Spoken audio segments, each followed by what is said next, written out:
Hello, नमस्कार, आदाब, सत श्री अकाल और सलाम अलैकुम। मैं हूं मोहम्मद अहमद काज़मी, लेकर आया हूं आपका पसंदीदा कार्यक्रम साउथ एशिया पर नजर सैयद अली मुश्तबा के साथ।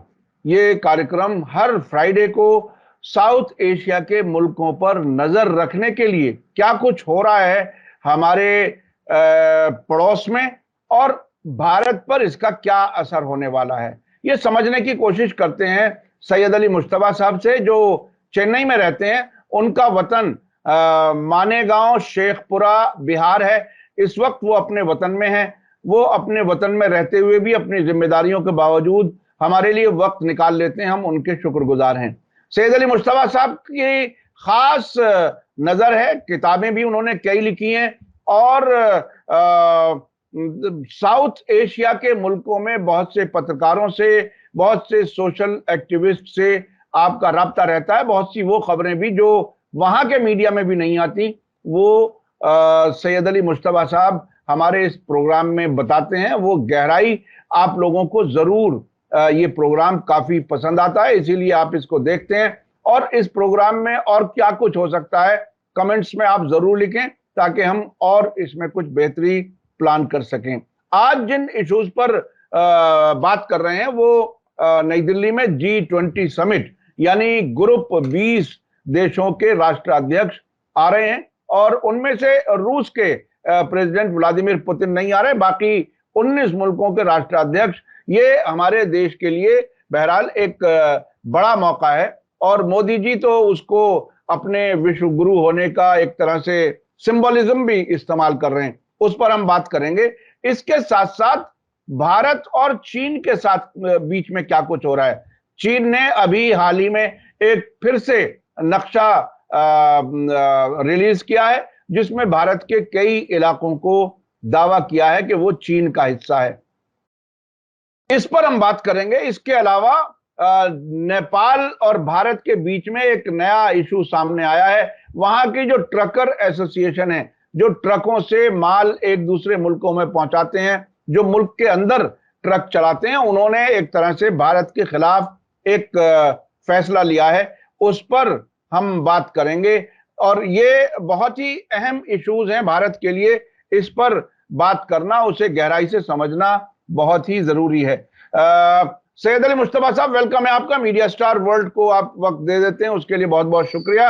आप बताइए कि ये G20 का एजेंडा क्या है, क्या कुछ होने वाला है। ये बहुत बड़ा इवेंट है, इसमें कोई शक नहीं।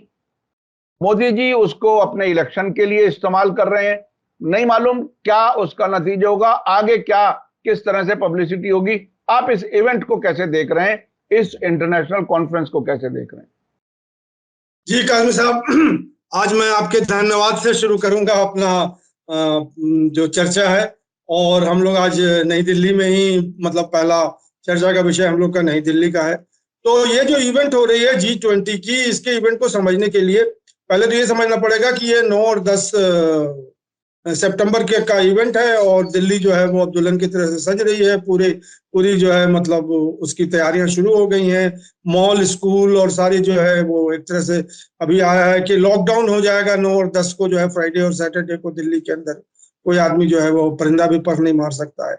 और इसमें जो है 19 हेड ऑफ द स्टेट्स हैं, जो कि 19 तो वो हो गए और जो 18 जो है पुतिन साहब नहीं आ रहे हैं। उन्होंने मोदी साहब को कॉल करके बता दिया कि वो नहीं आएंगे, आ सकते हैं, और उनको चंद्रयान के सक्सेस का भी जो है उन्हें जो है मुबारकबाद दी थी। तो उसके अलावा जो है अब 18 जो मुल्क है, इसके जो मेंबर हैं, सदस्य, उनके हेड ऑफ द स्टेट आ रहे हैं, जिसमें जो बिडेन भी आ रहे हैं और जीपिंग भी आ रहे हैं। जो बिडेन के लिए जो है वो आईटीसी जो होटल है चाणक्यपुरी में, शेरेटन आईटीसी शेरेटन, उसमें 400 कमरे बुक कर दिए गए हैं। बल्कि एक तरह समझ लिया कि पूरा होटल ही उनके लिए हो गया है 2 दिन के लिए। कोई दूसरा आदमी उसमें आ नहीं सकता है। सेपरेट उनकी लिफ्ट रहेगी और वो सारे एलेबोरेट है। और हमारे जीपिंग साहब जो है वो मोरिया शेरेटन में, जो कि मेरे ख्याल में धौला कुआं के पास है, वहीं पे जो है वो रहेंगे। वहां उनका भी वही अरेंजमेंट है। और भी वहां पे 31 होटल जो है वो बुक हुए हैं दिल्ली और एनसीआर में इनके लिए। और कुछ लोग कह रहे हैं कि आगरा में भी कुछ होटल बुक हुए हैं। और तो इसमें जो है ये 20 जो स्टेट्स है या 19 जो स्टेट्स है, हेड ऑफ द स्टेट्स वो आ रहे हैं। और फिर और सब और हेड ऑफ द स्टेट्स हैं जो इंडिया के इनवाइटी हैं, वो आ रहे हैं इसमें। तो ये समझने के बाद हम लोग चलते हैं उसके एजेंडा पे। तो ये एजेंडा जो है ये ग्लोबल एजेंडा है। पहले इसका बैकग्राउंड आपको समझे आप इसके G20 का। G20 जो है ये 1998 और उसी तरह 98-99 के आसपास जो है वो वजूद में आया।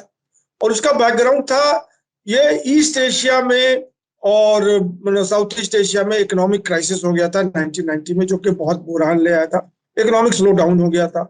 जो मिडिल इकोनॉमी है, जो जो जिसमें इंडिया भी आ जाता है और भी बहुत सारे कंट्रीज आ जाते हैं, ये बहुत ही अपने आप को मतलब इनसिक्योर फील करने लगे थे कि अगर किस तरह की कोई क्राइसिस आ जाती है तो हम अकेले तो उसको झेल नहीं सकते हैं, तो एक संगठन बनाए। तो वही संगठन बना है ज्यादातर ये इकोनॉमिक स्टेबिलिटी के लिए। और फिर इसके बाद इनके और जो एजेंडेज हैं, जो कि दुनिया के एजेंडे हैं, ग्लोबल एजेंडे हैं, जो कि टेररिज्म है, ग्लोबल वार्मिंग है, क्लाइमेट चेंज है और बहुत सारे इसके एजेंडे हैं। जो इसका ये जो हमारा जो अभी जो G20 का समिट है, ये वासुदेव क्या है, कुटुंब भव करके कोई संस्कृत वर्ड है। One word, one family, one future, one world, वसुधैव कुटुंबकम। यही इसका थीम है कि पूरी दुनिया जो है वो that is one world, one family है वो, और इन सबके एक फ्यूचर है। यही इसका थीम है। अब इसमें अलग अलग एजेंडे हैं दुनिया के, जो कि मतलब पीस, कॉपरेशन और गुडविल और कॉन्फ्लिक्ट की भी जो है कुछ बातें होंगी इसमें। तो ये बड़ा मैसिव एजेंडा है इसका। ये कोई स्पेसिफिक और बहुत माइक्रो एजेंडा नहीं है। इकोनॉमी से लेके, पॉलिटिक्स से लेकर के, मतलब क्लाइमेट चेंज से लेके, ये सारे एजेंडे हैं।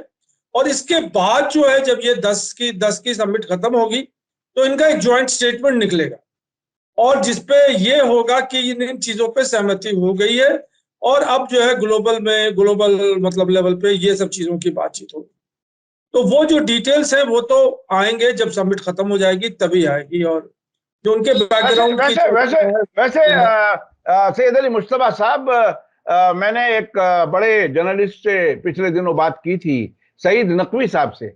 उन्होंने एक बात कही कि वेस्टर्न मीडिया इसको, अगर पुतिन आते हैं तो वेस्टर्न मीडिया इसको यूक्रेन हावी करके और इस कॉन्फ्रेंस को खराब कर सकता है, इसलिए वो नहीं आ रहे। और अब तक कई मौकों पर ऐसा हुआ है कि जब G7 मीटिंग हुई जापान में पिछले कुछ महीने पहले, तब वो वहां पहुंच गए।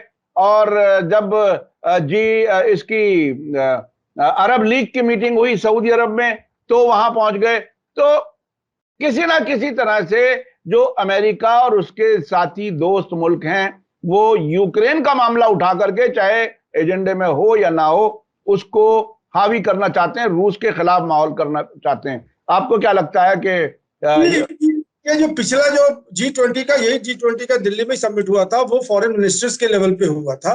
उसमें भी जो है वो सहमति नहीं बन पाई थी यूक्रेन के लिए। जो वेस्टर्न पावर है, अमेरिकन सपोर्टेड जो अलाइज है, वो रशिया को दोषी मानते हैं और यूक्रेन के साथ खड़े हो गए हैं। अब यहाँ पे इंडिया की बहुत डेलिकेट पोजीशन है इसमें, कि वो रशिया के भी साथ है और वेस्टर्न ममालिक के भी साथ है। और यहाँ पे वोटिंग अगर हो जाती है तो इंडिया किधर वोट करेगा, रशिया के साथ वोट करेगा और या कि वेस्टर्न पावर के साथ वोट करेगा। तो मुझे ये जो सस्पिशन है वो यही है कि यूक्रेन के ऊपर जो है ये मामला फंस जाएगा।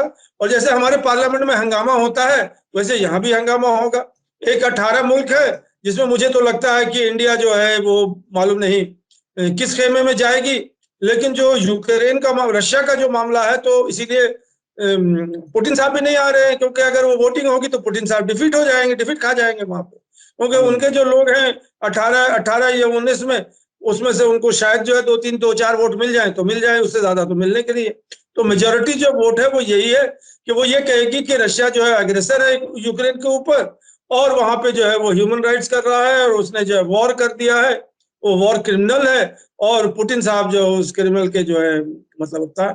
तो ये बिल्कुल यही होने वाला है। मेरा तो ये मतलब पेशन गोई है कि हो सकता है कि ये जो मामला है, ये जो हेड ऑफ द स्टेट की मीटिंग है G20 में, ये यहीं जाके फंस जाएगी। और इस पे जो है इंडिया को बहुत डेलिकेट सामना करना पड़ेगा कि अगर वो रशिया के साथ जाती है तो वोट हो जाएगी। वो रशिया और चाइना और इंडिया, ये तीन ही वोट होंगे इनके साथ। बाकी तो मतलब वो अमेरिका के साथ हो 2-4-5 वोट और मिल जाए इनको यहाँ पे। तो ये तो बिल्कुल मतलब वाज़ेह है। यूक्रेन यूक्रेन को बीच में ला करके कॉन्फ्रेंस को खराब करने की कोशिश बहरहाल की जा सकती है।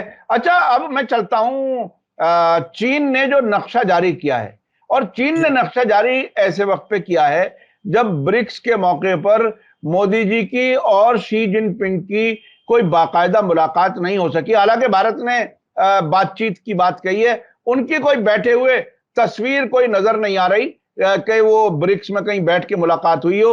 और अब ये नक्शा आ गया, अब शी जिनपिंग यहां फिर आने वाले हैं G20 में। तो ये इंडिया चाइना का खेल कहां तक जाएगा, क्या होगा इसमें? जी, अगर इसको आप बड़ी बारीकी से देखें तो चाइना ने जो ये रिलीज किया है नक्शा, वो मतलब G20 के सिर्फ एक हफ्ते पहले, ये मंडे के दिन ये रिलीज हुआ है नक्शा। इस नक्शे में हिमाचल प्रदेश उन्होंने कहा है कि वो चाइना का पार्ट है, और अक्सर चीन जो है वो चाइना का पार्ट है, और उसने और बहुत सारे जो है साउथ चाइना सी और ये वो नक्शा जो है इन्होंने रिलीज कर दिया है। तो ये तो इंडिया को उकसाने के लिए उसने किया है। ये G20 के मीटिंग के बाद भी कर सकते थे ये नक्शा को, अगर निकालना चाहते तो G20 के पहले उन्होंने क्यों किया? तो इसमें तो उनका एक मतलब ये है कि वेस्टेड इंटरेस्ट था, कि ये बताने के लिए कि इससे इंडिया प्रोवोक हो, और इंडिया प्रोवोक हो गई। इसलिए कि हमारे एक्सटर्नल अफेयर मिनिस्टर ने जो है बहुत कड़ा बयान दिया है, मतलब जो ऑफिस से जो हमारे अमिय बागची साहब हैं जो स्पोक्समैन है फॉरेन अफेयर्स के, उन्होंने ये कहा कि ये तो अनएक्सेप्टेबल है, और ये है वो है, और इंडिया का जो मैटर है, और हम जो है वो मतलब इसको नहीं मानते हैं जो जो चाइना ने जो है नक्शा रिलीज किया है। अब उसके ऊपर से चाइना ने फिर जवाब दिया है, उसके ऊपर जो उनके फॉरेन वेबिन है, वोंग वेबिन करके उनका स्टेटमेंट आया है कि ये तो हमारा रूटीन एक्सरसाइज है, हर साल हम एक नक्शा रिलीज करते हैं, और जिसमें वही जगह है जो पिछले साल थी और उससे पहले पिछले साल थी। इसमें आपको अननेसेसरली प्रोवोक होने की जरूरत नहीं है। ये मैटर ऑफ सोवरेनिटी है, हम ये चाहते हैं कि ये सोवरेनिटी हमारी हो, और हम अपनी सोवरेनिटी के क्लेम को तो छोड़ नहीं सकते हैं। उसमें अक्सर चीन जो है वो हमारा हिस्सा है, और अरुणाचल प्रदेश हमारा हिस्सा है। अब इसमें एक चीज और बात यह है कि अब लद्दाख के हवाले से आ जाए। इसमें जो है वो 19 के बाद जो है चाइना का ये क्लेम है कि जब इंडिया ने यूनियन टेरिटरी डिक्लेयर कर दी लद्दाख को, तो चाइना को उस पर ऑब्जेक्शन हुआ, और चाइना ये कह रहा है कि लद्दाख जो है वो नेगोशिएशन के लेवल पे है, वो इंडिया का हिस्सा नहीं है, वो नेगोशिएशन के लेवल पर है, और नेगोशिएशन के बाद जो है जो भी पिक्चर आ जाएगी, तो वो यूनियन टेरिटरी ऑफ लद्दाख को नहीं मानती है। जो इंडिया का जो यूनियन टेरिटरी है वो लद्दाख को नहीं मानती है वो। लेकिन उसने इस नक्शे में पूरा लद्दाख को नहीं दिखाया, उसने सिर्फ अक्सर चीन को दिखाया, जो कि वो जमाना कदीम से मतलब वो दिखा रही है कि अक्सर चीन हमारा हिस्सा है, अक्सर चीन हमारा हिस्सा है, और अरुणाचल प्रदेश। अब उनके जो फॉरेन ऑफिस है उन्होंने ये कहा है कि इस पे इंडिया ज्यादा उत्तेजित नहीं हो, ये हिस्टोरिकल लिगेसी है, और उस हिस्टोरिकल लिगेसी को उसी जगह पे रखिए जहां पे वो है, और नेगोशिएशन आप करते रहें, और कुछ ना कुछ बातचीत से हल जो है निकल जाए। मुस्तफा साहब, एक बात बताइए कि अभी तक पिछले 2-3 साल में जब से ये लद्दाख वाला मामला सामने आया है, प्रधानमंत्री का सिर्फ एक बयान है नरेंद्र मोदी का, ना वो आए हैं, ना घुसे हैं, ना या इस किस्म की बात। और 1 इंच भी अगर हमारा जाएगा, हमारे डिफेंस मिनिस्टर कहते हैं कि हम 1 इंच भी नहीं जाने देंगे। राहुल गांधी कह रहे हैं कि हजारों किलोमीटर जा चुका। तो इस वक्त में जब G20 मीटिंग हो रही है, क्या मोदी जी अगर खामोश रहे, इस पर कुछ भी ना बोले, या जिनपिंग के साथ अगर उनकी बायलैटरल मुलाकात होती है उस पर बिल्कुल कुछ ना बोले, तो चीन का दावा तो और मजबूत हो जाएगा, क्योंकि ऐसा लग रहा है कि मोदी जी चीन के बारे में कुछ बात करना चाहते नहीं। जी देखिए, मोदी जी के तो ये बात बिल्कुल वाज़ेह है कि वो कॉन्फ्लिक्ट की तो बात ही नहीं करते हैं, और वो मतलब ये कि कितना उन्होंने कितनी टेरिटरी ले ली है वो तो मोदी जी ने कभी बोला भी नहीं है, और ये ना बोलेंगे G20, क्योंकि G20 का जो एजेंडा है वो इसके लिए नहीं है, उसके लिए तो बायलैटरल जो एजेंडा होगा उसी में इस चीज की बात होगी। लेकिन यहाँ पर 2 लोगों की स्टेटमेंट मैं लेके आ रहा हूँ, और जो कि बहुत इंपॉर्टेंट स्टेटमेंट है। एक तो राहुल गांधी जो है, अभी जब ये मंडे के दिन इन्होंने चाइना ने रिलीज किया था अपना मैप, तो राहुल गांधी जो है लद्दाख में ही थे, और लद्दाख में वो जो है मोटरसाइकिल पे घूम रहे थे, मतलब वो जहां जहां उनको जाने की इजाजत थी वहां तक वो पहुंच गए।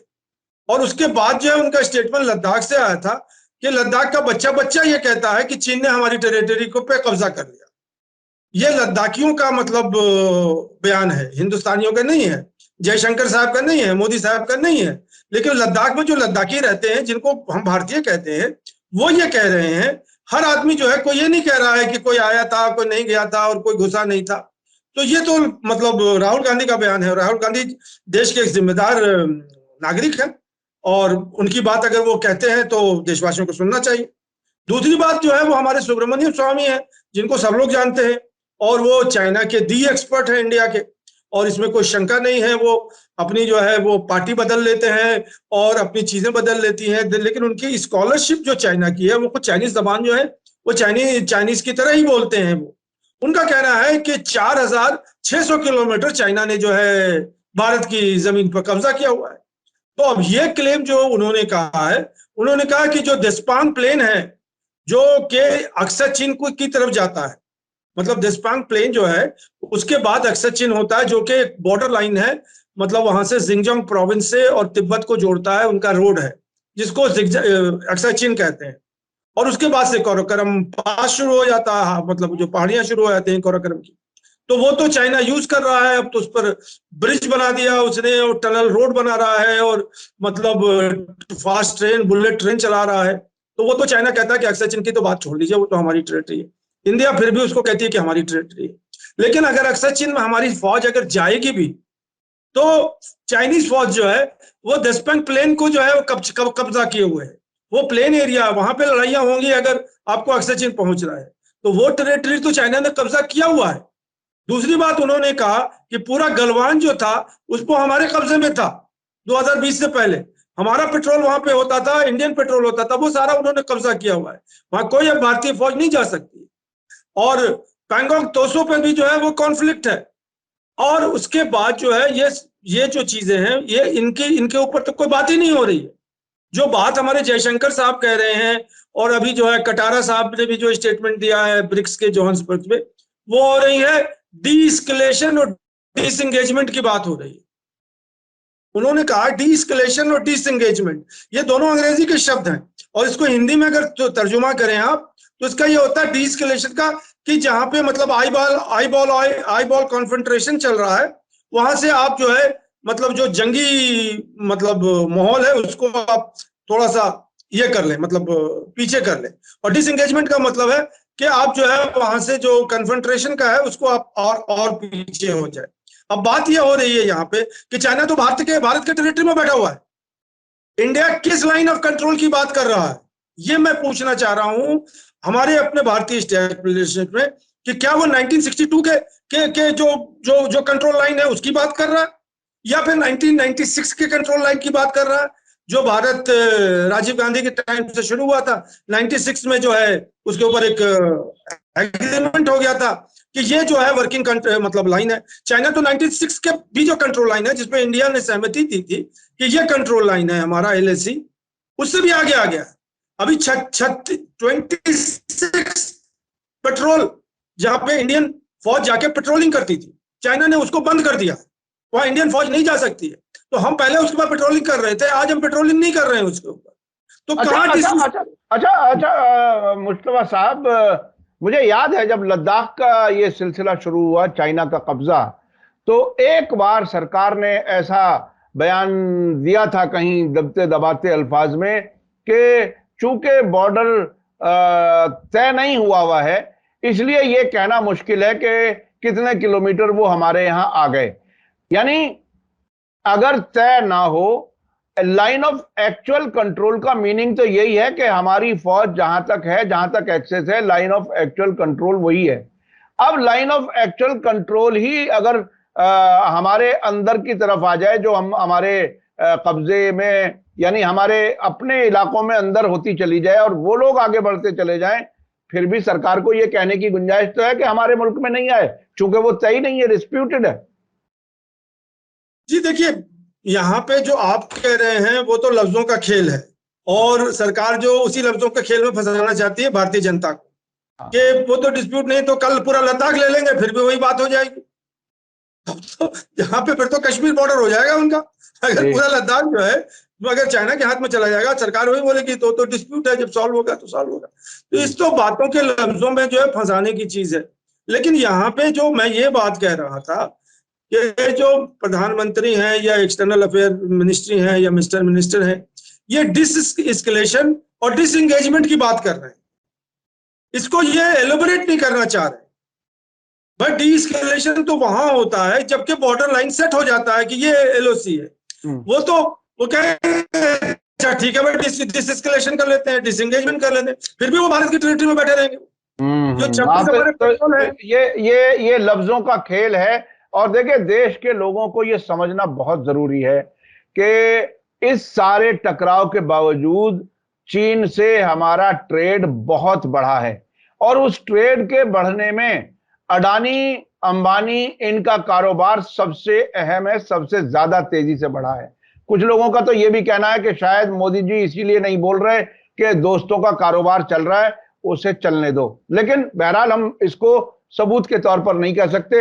अच्छा, अब मैं एक चीज समझना चाहता हूं। भारत और चीन के बीच में अभी जो ब्रिक्स में जिसको मुलाकात कहा गया, एक विजुअल आया जिसमें कुछ एक आध कदम पीछे शी जिनपिंग नजर आ रहे हैं और एक दो कदम आगे मोदी जी नजर आ रहे हैं। बस वो विजुअल इन दोनों लीडर्स का एक साथ आया, जिसको भारत ने यह दावा कर लिया कि बातचीत हुई है। कोई एक फोटो भी नहीं आया जो दोनों के नेताओं के कुर्सी पर बैठे हुए आमने सामने बात करते हुए हो। अब शी जिनपिंग G20 में भी आ रहे हैं। क्या उम्मीद करते हैं ऐसे हालात में, जब वहां भी एक तरह से मुलाकात नहीं हो सकी कोशिशों के बावजूद, जिसके बारे में पहले बहुत शोर मचाया गया था? अब आपको क्या लगता है कि G20 में कहीं कोई इंडिया चाइना की कोई बायलैटरल मीटिंग होगी? नहीं, इसको बताने से पहले मैं एक चीज आपको बताऊं कि जो इंडिया से खबर आती है, मतलब जो इंडिया के स्टैब्लिशमेंट से, फॉरेन ऑफिस से या फॉरेन सेक्रेटरी के लेवल पे या फॉरेन मिनिस्टर के लेवल पे, वो एक अलग नैरेटिव है जो इंडियन नैरेटिव है। एक जो है वो चाइना तुरंत उसका जो है रिबर्टल करता है। अभी जो आप हवाला दे रहे हैं ब्रिक्स की समिट की, जोहान्सबर्ग की, इंडिया का कहना है कि चाइना के इनिशिएटिव पे हम जो है चाइना से हमने बात की, हमारे प्रधानमंत्री ने, उन्होंने उसको इनफॉर्मल मीटिंग नहीं कहा, उन्हें कन्वर्सेशन कहा। और उन्होंने कहा कि लॉन्च में जो है वो तकरीर होने से पहले या सभा शुरू होने से पहले जो लोग वीआईपी से बैठे हुए थे वहां से वो उठे, और उठने के बाद वो मतलब अपने चेयर पर बैठने के लिए स्टेज पे जा रहे थे। उसी वक्त जो है एक कन्वर्सेशन हो गया जीपिंग साहब का और मोदी साहब का, और वो कन्वर्सेशन उतनी ही देर चला जितनी देर वो फासला होगा, मतलब वो अपने अपने कुर्सियों पर बैठने का। अब उस कन्वर्सेशन में कितनी बात हो गई ये तो आप भी समझ रहे हैं, हम भी समझ रहे हैं। अब इंडिया प्रधानमंत्री ने, यहाँ के इंडियन ऑफिस ने, कटारा साहब ने वाकई स्टेटमेंट दिया है कि मोदी साहब ने कह दिया उनसे कि आप जो है डिसएंगेजमेंट कर लीजिए और डी एस्केलेशन कर लीजिए। ये दो वर्ड पे जो है वो बहुत एम्फेसिस दे रहे हैं इंडियन जो एस्टेब्लिशमेंट है। और उसके बाद उन्होंने अपने जो बेजिंग साहब हैं, लिपिंग साहब हैं, जीपिंग साहब हैं, उन्होंने कह दिया कि मैंने अपने जो जूनियर लेवल ऑफिसर हैं और जो कमांडर ऑफिसर हैं उनको मैं डायरेक्शन दे रहा हूं कि वो नेगोशिएशन जो है मतलब वो करें, और करने के बाद उनके लिहाज से डी एस्केलेशन और डिसएंगेजमेंट हो जाएगी। तो ये तो इंडियन नैरेटिव है, ये बार बार जो है वो इंडियन एस्टैब्लिशमेंट बोल रहा है। अच्छा, एक चीज प्रैक्टिकल और है। एक पत्रकार के तौर पर हमने भी, आपने भी बहुत चीजें देखी हैं, इंटरनेशनल समिट्स वगैरह भी देखी हैं। आम तौर पर जो नेता होता है, जो किसी भी मुल्क का होता है, वो अपनी जबान में बात करना चाहता है। यूनाइटेड नेशन में भी आप जाएं तो मुख्तलिफ मुल्कों के लोग अपनी अपनी जबान में बात करते हैं और ट्रांसलेशन किया जाता है। अब ये दो लीडर अपनी एक जगह से बैठ करके कुर्सियों पर बैठते हुए, इनके बीच में कोई ना तो कोई ट्रांसलेटर है, ज्योग्राफिकली मुमकिन ही नहीं है सिचुएशन के हिसाब से। दोनों अपनी अपनी जबान में बात कर रहे हैं। मोदी जी ने चाइनीज समझी क्या? ये तो मोदी जी ही बताएंगे, लेकिन मैं इतना जानता हूं कि मोदी जी टूटी फूटी अंग्रेजी तो बोल सकते हैं। वो भले ही गुजराती हों, लेकिन अब यहाँ तक पहुंचने के बाद टूटी फूटी अंग्रेजी तो वो बोल ही सकते हैं। अब मैं जी जिनपिंग के बारे में नहीं जानता हूं कि वो अंग्रेजी जानते हैं कि नहीं जानते, लेकिन मैं कुछ चाइनीज लोगों को अच्छी तरह जानता हूं, और उसमें भी बहुत दो तीन तरह के लोग होते हैं। एक तो अमेरिकन चाइनीज होते हैं जो कि अमेरिकन की तरह चाइनीज बोलते हैं, जिनको मैं जानता हूं अच्छी तरह, और कुछ लोग होते हैं वो एक शब्द भी या एक लफ्ज भी मैंड्रिन के अलावा जानते नहीं कोई चीज, जैसे हमारे तमिल के यहाँ अगर आप चले जाइए इंटीरियर तमिल में, तो ना उन्हें हिंदी आती है ना उन्हें अंग्रेजी आती है, तमिल के बिना कुछ नहीं जानते। और शिपिंग का भी जहां तक मामला है कि मुझे जहां तक लगता है कि वो बिना इंटरप्रेटर के मोदी साहब की क्या क्या शक थी, क्या उनके पास सवाल थे, शायद उन्हें समझ में नहीं आया होगा। उन्हें जो बोलना होगा वो चाइनीज में बोल रहे हो। ये बिल्कुल मुझे समझ में नहीं आ रहा है कि, और वो जो जहां लॉन्च से वो उठे थे और जो जहां कुर्सी में बैठे होंगे, तो 2 या 3 मिनट का फासला होगा एक दूसरे से। अब उतने में पूरी दुनिया का जो है मामला थोड़ी डिस्कस हो सकता है। उतने में तो सलाम कलाम हो के बाद ही तो वो बात खत्म हो जाएगी। उस बात को छोड़ दीजिए, मैं बात जो आपको मतलब चाइनीज पॉइंट ऑफ व्यू से बात कर रहा हूं मैं। चाइनीज पॉइंट ऑफ व्यू का ये कहना है, पहला तो उनका ये स्टेटमेंट हमेशा से कंसिस्टेंटली आ रहा है कि ये जो बॉर्डर इश्यू है ये हिस्टोरिकल लेगेसी है, ये हिस्ट्री में बंद है, और इस हिस्टोरिकल लेगेसी को खोलने के लिए हमें हिस्ट्री का सहारा लेना पड़ेगा और ज्योग्राफी का सहारा लेना पड़ेगा, तभी हम इसको अनरिजॉल्व कर सकते हैं। लेकिन उनका यह भी कहना है कि इसको आप मेन मुद्दा नहीं बनाइए, इंडिया को वो कह रहे हैं, इसको उसी जगह पे आप रख दीजिए जहां पे इसको रहना है। मेन इंडिया मुद्दा जो है वो बायलैटरल ट्रेड, बायलैटरल रिलेशनशिप और बायलैटरल मतलब जो भी कुछ है, मतलब सारी चीजों को जो है आप आगे बढ़ाइए, और इसके साथ साथ ग्लोबल पीस, रीजनल पीस की बात कीजिए। जब रीजनल पीस की बात करेंगे तो उसमें बॉर्डर इश्यू भी आ जाएगा। अब इंडियन जो इस्टेब्लिशमेंट है, खासकर हमारे जयशंकर साहब को जो है मैं देख रहा हूं, वो बजिद हो गए। जाहिर सी बात है कि वो प्रधानमंत्री के ही कहने पर बजिद होंगे कि पहले बायलैटरल टॉक कीजिए, तब हम आके बाकी चीजों को बात करेंगे। जैसे वो पाकिस्तान के लिए डिक्टेट कर रहे हैं कि पहले टेररिज्म की बात कीजिए, तब हम बाकी चीजों की बात करेंगे। तो अब इंडियन पोजीशन यही है कि पहले जो है, जो बाउंड्री इशू है, एलएसी इशू है, उसको सॉल्व कीजिए और तभी हम बात करेंगे। सॉल्व करने के लिए अब जो बात यहाँ पे आ जाती है, मैं इसको आगे बढ़ाता हूँ कि 4600 किलोमीटर टेरिटरी है सुब्रमण्यम स्वामी के कहने पर कि वो चाइना ने लिया हुआ है। बच्चा लद्दाख का ये कह रहा है कि चाइना ने हमारी टेरिटरी लिया। तो ये कैसे सॉल्व होगा? चाइना से क्या जयशंकर जाके कहेंगे कि आप 4600 किलोमीटर छोड़ दीजिए, हमारा वोकेट कर दीजिए? लेकिन इसमें तो एक पेच ये भी है कि सरकार नहीं कह रही कि 4600 किलोमीटर गया हुआ है। सरकार देखिए, जो दो फरीक होते हैं, अगर किसी कोई शिकायत होती है तो वो पहले दावा तो पेश करे कि आपने हमारी इतनी जमीन हड़प ली। अब ये दावा ही नहीं कर रहे, तो बात किस चीज पे होगी? बात तो मैं ये कह रहा हूं ना कि इंडिया 1962 को मानेगी लाइन ऑफ कंट्रोल, वही तो नहीं मान रही है। पंडित नेहरू ने रिजेक्ट कर दिया था। वहां के जो चाइना के प्रधानमंत्री थे, उन्होंने लिख करके एक लेटर दे दिया था कि ये हमारा 62 वॉर हो गया, ये लाइन ऑफ कंट्रोल है, जो कि प्रधानमंत्री ने नहीं माना। उसके बाद से पूरा जो लाइन ऑफ कंट्रोल है वो फ्रीज हो गया, कोई बातें नहीं हुई। और राजीव गांधी ने फिर से 86 में उसको शुरू किया। 1996 में एक संधि हुई इंडिया और चाइना की, जिसमें एक वर्किंग मतलब लाइन ऑफ कंट्रोल के ऊपर एक संधि हो गई, और वो संधि होने के बाद जो है वो ट्रूप्स खड़े हो गए बिना आर्म्स के और इसके, और ये जो है पेट्रोल पॉइंट्स जो है बन गए और वहां पेट्रोलिंग हो रही थी। आज के डेट में 26 पेट्रोल जो है वो, जिसमें इंडिया अपनी पेट्रोलिंग नहीं कर रही है, वहां जा ही नहीं रही है। तो ये कहां जाके खत्म होगा ये डिस्प्यूट? और अभी वो गोगरा के बारे में कह रहे थे कि वहां बातचीत हो गई है, वो डिस्कलेशन, वही लेके बोल रहे, डिस्कलेशन और डिसएंगेजमेंट बनी हुई है, तो वही एक चीज बचा हुआ है। और दसपांग टेरिटरी जो है, जो पूरा इंडिया की टेरिटरी थी, वो चाइना के कब्जे में, पूरा गलवान जो है कब्जे में। तो जब ये मौकिफ लेके आ रहे हैं कि जब तक लाइन ऑफ कंट्रोल को सॉल्व नहीं करेंगे, तब तक हम इंडिया से, चाइना से बात नहीं करेंगे, कोई भी ट्रेड की बात नहीं होगी, कोई भी ग्लोबल पीस की बात नहीं होगी, कुछ नहीं बात होगी।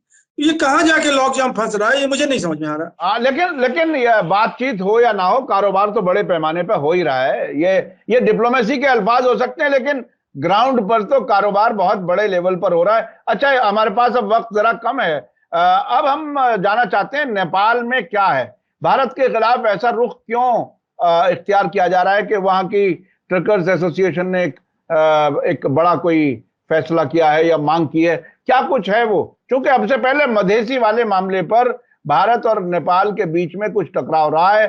कुछ साल पहले भारत ने वहां के कॉन्स्टिट्यूशन में भी तब्दीली की मांग की थी, और अब वहां भारत के खिलाफ ये रुख बन रहा है। क्या कुछ है ये कहानी? जी, नेपाल के खबर के आने से पहले अब इंडिया चाइना का मामला जो ब्रिक्स में था, जो पिछले प्रोग्राम में हम लोग नहीं कवर कर पाए थे, इसलिए कि उसी दिन ब्रिक्स की समिट हो रही थी और उसका पूरा खुलासा नहीं हो पाया था। अब एक हफ्ते के अंदर सारा खुलासा हो गया है। तो उसके कॉन्टेक्स्ट में मैं 2-3 बातें करना चाह रहा हूँ।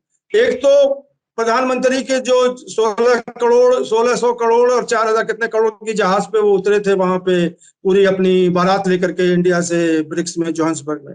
तो वहां उनका एक जूनियर मिनिस्टर आ गया था उनको रिसीव करने के लिए, जिसमें प्रधानमंत्री कहे कि मैं तो यहीं सोया रहूंगा, उतरूंगा नहीं जब तक कि कोई बड़ा मोहरा जो है उनके यहाँ से नहीं आता है। और जो प्रेसिडेंट थे साउथ अफ्रीका के, वो पहुंच गए थे जीपिंग साहब को, वो दूसरे एयरपोर्ट पर उतरे थे उनको रिसीव करने के लिए। फिर वो घंटे 2 घंटे में वो मामला ऐसा मतलब रिजॉल्व हुआ, जबकि उन्होंने डिप्टी प्राइम मिनिस्टर को भेजा तो मोदी साहब उतरे जहाज से। एक बड़ी घटना। वाइस प्रेसिडेंट आए थे तो उसके बाद मोदी साहब उतरे। तो एक तो बात वहां ये हुई थी। दूसरी बात जो वहां पे ये हुई थी कि जब वो फोटो सेशन हो रहा था, उस फोटो सेशन में वो वहां पे 6 ही लोग हैं जो ब्रिक्स के जो मेंबर हैं, और जो इनवाइटीज हैं वो तो अलग थे। 6 मेंबर में जो है, पहला जो है वो 3 जो फोटो था वो जीपिंग साहब का, और एक अर्जेंटीनियन शायद प्रेसिडेंट थे, नहीं अर्जेंटीनियन कोई और थे, और जो साउथ अफ्रीका के जो लोग थे, वो 3 जो है वो आगे थे, और मोदी साहब जो है पिछले कतार में जो है, और वो भी लेफ्ट या राइट में जो है वो थे, और बीच में उनके एक और था, 2 लोग और थे। तो ये जो है ये बताता है कि इवन द ब्रिक्स में जो है उनको फ्रंट रो में नहीं दिया गया। भाई शिपिंग एक तरफ होते हैं, बीच में जो है साउथ अफ्रीका के प्रेसिडेंट होते हैं, क्योंकि वो मतलब वो थे, वो होस्ट थे, और एक तरफ मोदी जी थे, तो मोदी जी को वो जगह भी नहीं मिली, मतलब पैकिंग जो होती है। तो ये दूसरी खबर बड़ी है। तीसरी जो बड़ी खबर है कि जब ये ब्रिक्स हो रही थी, तो बाहर जो है, जो साउथ अफ्रीका के जो लोग हैं, जो काले लोग हैं, वहां के मूलवासी लोग हैं, वो करीब 100-200 लोग बाहर आकर के go back Modi, killer Modi का वीडियो आ चुका है। और उस पे जो है वो बड़े बड़े, जैसे जंतर मंतर पे नारे लगते हैं, वैसे वो नारे लगा रहे थे। और ये भी खबर है वहां से कि इलेक्ट्रॉनिक बोर्ड लगे हुए थे जोहान्सबर्ग में, बहुत सी जगहों पे ऑफिशियली लगे होंगे या अनऑफिशियल लगे होंगे, जिन पे मोदी जी का तस्वीर था। ये नहीं कह रहा था कि वेलकम मोदी टू जोहान्सबर्ग और टू ब्रिक्स, बल्कि उसके पीछे खून की तस्वीर लगी हुई थी। तो ये सब घटना जो है ये एक हफ्ते के बाद जो है, एक हफ्ते के अंदर अंदर आई है। ये सब हमारे भारत के मीडिया ने तो कहीं कुछ नहीं दिखाया, और वो जो गोदी मीडिया है वो तो ऐसा कुछ करता भी नहीं है कि हकीकत बता पाए। अच्छा, मैं नेपाल वाले इशू पर आना चाहता हूँ, जी, नेपाल का जो किस्सा है वो ये है कि वहां पे एक ट्रकर एसोसिएशन है ऑफ नेपाल, जिसको वो, उसका फुल फॉर्म तो वो फेडरेशन ऑफ फिट कहलाता है, FTTEN ऑफ नेपाल, ये जो है वो है। उनके जो है, जो प्रेसिडेंट है उस एसोसिएशन के, उनका नाम है शायद वीरेंद्र बनिया करके कुछ, उनका नाम है बानिया करके कुछ नाम है। उन्होंने अभी मंडे के दिन या ट्यूसडे के दिन काठमांडू में प्रेस कॉन्फ्रेंस किया, और उसने गवर्नमेंट ऑफ नेपाल से अपील की है कि इंडियन ट्रक जो आती है इंडिया के सामान लेकर के, वो फ्रीली जो है नेपाल के अंदर चली जाती है, और अलग अलग शहरों में जाकर के, अलग अलग जगहों पे जाकर के वो अपने जो गुड्स इंडिया से लेके आती है वहां पे अनलोड करती है।